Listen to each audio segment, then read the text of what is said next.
Iya, baik, kembali lagi di Cahaya Hati Indonesia Ramadan. Sudah bersama guru-guru kita yang dimuliakan oleh Allah Subhanahu wa taala, dan alhamdulillah terima kasih atas pertanyaan-pertanyaan yang sudah masuk.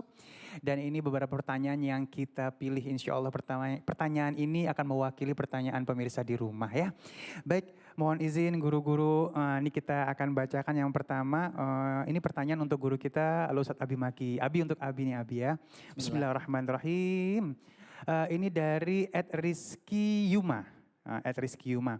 Pertanyaannya, niat puasa itu apakah harus dibaca setiap hari atau cukup satu kali di awal Ramadan aja? Iya, Masya Allah. Jazakumullah khair dengan pertanyaannya. Izin Habib, Kiai, juga Ustazah ya untuk menyampaikan kata-kata ini. Sebenarnya ketika untuk beribadah saum ini, iya, ada perkataan yang sangat luar biasa. Kalau Imam Malik dengan mengatakan ketika tadi malam mengatakan, ya Allah saya mau puasa selama 1 bulan penuh, udah full dapat gitu ya. Tapi ala qaulil arjah yang lebih bagi lagi untuk ditakkidnya, sebenarnya setiap harinya apakah perlu diucapkan atau tidak diucapkan pun ketika kita melaksanakan taraweh berarti besok mau saum. Iya. Dengan seperti itu, makanya kalau seandainya dengan mengatakan boleh nggak saya diucapkan, ya mangga-mangga saja, silakan saja. Tapi kalau seandainya ternyata aduh lupa ini, tiba-tiba istilahnya udah sahur, lupa belum niat lah. Waktu Anda sahur itu Anda menginginkan untuk sahur. Bahkan bukan waktu sahur, waktu taraweh pun Anda menginginkan untuk melaksanakan saum. Bahkan ketika, aduh sebentar lagi Ramadan ya. Ketika mengatakan saya bentar lagi Ramadan, dalam hati ingin melaksanakan saum selama 1 bulan. Makanya matan apakah harus, kalau harus sih tidak diwajibkan ya. Namun alangkah baiknya maksudnya harus dilafalkan. Kalau harus dilafalkan tidak diwajibkan untuk dilafalkan. Namun kalau seandainya mau meyakinkan seperti itu, silahkan, apalagi untuk mengingatkan anak kita. Mengingatkan bahwa kita tuh Ramadan loh, walau bagaimanapun. Karena Ramadan harus dikokohkan dan dikuatkan. Jangan sampai ada sekecil apapun dengan istilahnya apa, jad di dunia takum itu begitu. Kita kan sudah beriman semuanya, tapi perlu kita matan la ilaha illallah, la ilaha illallah untuk apa? Mengokohkan dalam hati kita keimanan. Makanya tolong niat lagi biar tambah yakin kalau kita ini besok tuh mau saum seperti itu. Wallahu a'lam bishawab. Jadi ada power di dalam niat itu ya Abi Betul, ya? di situnya ada kekuatan. Kalau misalnya kita niat, insya Allah powernya akan nambah. Betul, bahkan ada kata-kata in sodakta niyah sodakokallah. Hmm. Kalau memang niatmu benar dan jujur, maka Allah akan berikan kemudahan untuk menggapai niat tersebut. Allahu Seperti Akbar. itu. Terima kasih Abi. Iyakumullah. Baik, terima kasih juga untuk @rizky Yuma ya pertanyaannya.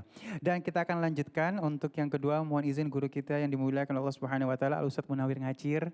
Guru Kiai mohon izin, ini pertanyaan dari Reza Syahiz ya. Bila bangun kesiangan, kasus nih. Ya, bila bangun kesiangan, apakah boleh mandi wajib setelah azan subuh dan melaksanakan puasa? Ini kesiangannya mungkin parah nih ya, bablas nih ya. Silakan guru. Kalau mandi wajib ya begitu. Bismillahirrahmanirrahim. Dari pertanyaan Ini Reza Syahiz. Reza. Masya Allah. Ini kalau hamba Allah mungkin pernah seperti itu kali. Ya. Jadi kronologi di dalam tidak menjalankan mandi terlebih dahulu karena memang malamnya tadarusnya terlalu malam. Gitu. Terlalu malam, jadi tidurnya kebablasan. Dilanjutkan. Ngalamin enggak? Iya Bib, Masya Allah. Dan kemudian disegerakan ketika seseorang setelah menjalankan kewajiban nafkah batin kepada istrinya, ini biar kalau kesiangan, diutamakan yang mana? Mandi dulu atau sholat dulu? Kan seperti itu. Nah, kalau misalkan ada dua pendapat, saya tahadus binimah kepada guru kita nih ya, nah menyampaikan kepada minta pendapat tadi, jangan ngobrol-ngobrol. Alhamdulillah ada dua pendapat. Ada yang langsung setelah ini sholat disegerakan. Yang kedua mandi dulu, gitu kan? Ada seperti itu, silakan mau pakai pendapat yang mana silakan. Tetapi ketika kita melakukan kesalahan itu harus bertobat kepada Allah Subhanahu wa taala, niat tidak akan mengulangi lagi. An-nadmu fi qalbi, yaitu menyesali apa yang telah kita berbuat salah. Ini Nah kemudian iqrarul bil lisan dan ucapin tuh sama lidah kita tidak pernah mau ngulangin lagi seperti itu. Nah insya Allah mudah-mudahan ketika kita mau menjalankan dan mandi juga boleh langsung dan sholat pun juga tetapi ya tetap wudhu dulu kan. Karena apa? As-sholatu ala waktiha. Sholat harus tepat pada waktunya seperti itu. Boleh. Jadi tetap namanya Iya. mandi wajib nggak boleh ditunda-tunda ya.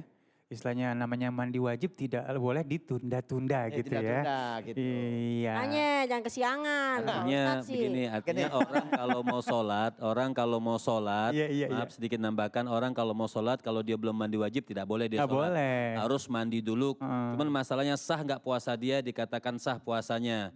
Artinya ketika dia sholat, dia bangun kesiangan, kemudian kan dia harus mandi wajib, maka dia harus mandi dulu. Iya Bib. Hmm. Nah, tadi puasanya ya Iya. sah atau tidaknya Puasanya sah. sholat wajibnya. Puasanya sah atau tidak, puasanya tetap sah. Ya. Seperti itu. Cuman katakan boleh nggak mandi wajibnya, kalau ada boleh nggak mandi wajib setelah sholat adzan subuh? Boleh, tapi afdolnya sebelum Soal. adzan subuh. Tapi boleh nggak setelah adzan subuh? Boleh, silahkan. Tapi Dan jangan setelah azan zuhur. iya. Artinya di sini kita harus lebih hati-hati ya. Istilahnya kalau bisa ya udah ada mandi wajib janganlah ditunda-tunda. Nah mungkin gitu ya. Ya baik, Masya Allah terima kasih Kiai dan kita akan lanjutkan kembali. Ini pertanyaan yang ketiga, mohon izin Al-Habib Muhammad Syahab ya. Ali bacain pertanyaannya dari Aji Putra R. Aji Putra R _R.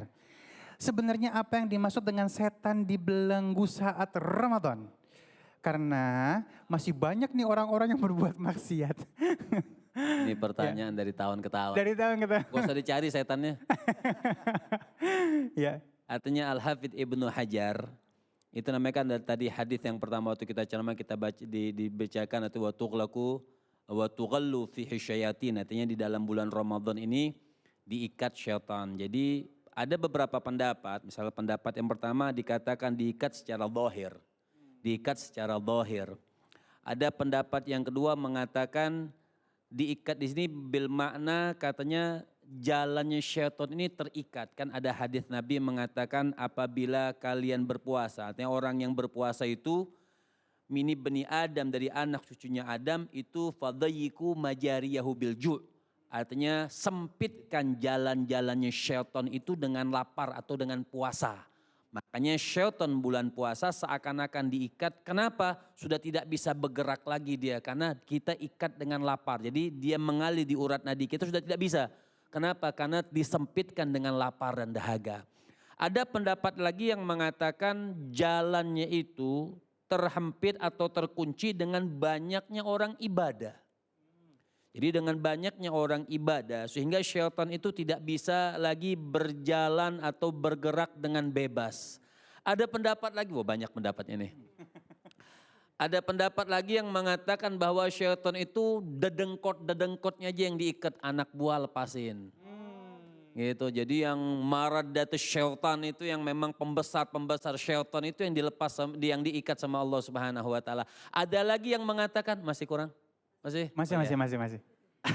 Ada lagi yang mengatakan artinya tangannya diikat, kakinya diikat, tapi mulutnya bisa berbicara, masih bisa menggoda. Makanya terkadang manusia masih bisa melakukan sesuatu kemaksiatan. Ada lagi pendapat, Ini dia nih. artinya kita punya hawa nafsu. Nafsu.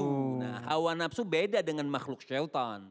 Hawa nafsunya orang yang kadang-kadang hawa nafsu memang sudah jadi muridnya syaitan udah lama bertahun-tahun. Jadi digoda sama syaitan, ketika masuk bulan Ramadan, dia tidak beribadah, dia tidak mendekatkan diri kepada Allah Subhanahu wa taala, maka hawa nafsu yang murid-muridnya syaitan ini masih bisa melakukan kemaksiatan. Seperti itu. Jadi kenapa kalau ditanyakan kenapa orang itu masih bisa bermaksiat, jadi kembali kepada individualnya. Dia mau gunakan mana nih hawa nafsunya? Hawa nafsunya untuk ibadah atau hawa nafsunya untuk melanggar perintah. Kita punya kakek Imam Syihabuddin Al-Akbar. Itu beliau mengatakan alhamdulillahi nafsi qad araftul. Alhamdulillah kuntu adal hawa al yauma malikuhu. Kata Imam Syihabuddin itu beliau mengatakan dulu aku ini hamba, aku punya hawa nafsu. Tapi sekarang ana malikuhu, saya raja hawa nafsu. Artinya hawa nafsunya dia bisa oles sendiri sehingga untuk hawa nafsu dipergunakan hanya untuk ibadah kepada Allahu Allah Akbar. Subhanahu wa taala jalla jalaluhu wa ta'ala azamatuh. Jadi kalau dikatakan bagaimana orang masih bisa bermaksud di bulan Ramadan itu ya tergantung dianya hawa nafsunya. Kalau syaitan jangan disalahin terus, kesian setannya. Ya, Setan masih kasihan ya. Ya baik, artinya memang kita harus introspeksi diri nih ya. Mungkin ada hawa nafsu yang terus meledak-ledak dan kita ikutin terus hawa nafsunya ya.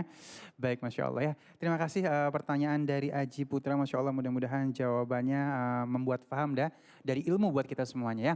Dan ada yang di ujung sana, Neng berbaju merah, Nafa the Sultan. Assalamualaikum Neng. Waalaikumsalam Bang Ali. Iya, Neng Nafa apa itu singlenya namanya? Latahzan ya, Oh lagu barunya? lagu barunya. Latahzan. Latahzan ya, insya Allah mudah-mudahan sukses ya rilisnya. Baik, ada pertanyaan? Ada dong. Silakan. Aku mau nanya sama Umi. Assalamualaikum Umi Lulung. Iya. Kalau nanya sama Umi harus agak ceria. Oke. Oke. Assalamualaikum Umi. Waalaikumsalam warahmatullahi wabarakatuh, Nafa tanpa urbah. Bukan dong. Nafa mau nanya, saat puasa kalau memilih tidak sahur, puasa Ramadannya tuh afdol nggak? Afdol nggak puasa Ramadannya? Tidak sahur atau tidak mau? Memilih nggak sahur. Oh, Tetap pengen diet, pengen kurus kali kalau perempuan-perempuan ya. Biar tetap jadi gitu kali, langsing gitu mungkin ya. Ya. baiklah Nafa sayang, alhamdulillah husnul soal nisful ilmi. Kalau kata seorang khalifah besar Ali bin Abi Thalib, husnul soal nisful ilmi. Pertanyaan yang baik adalah setengah daripada ilmu.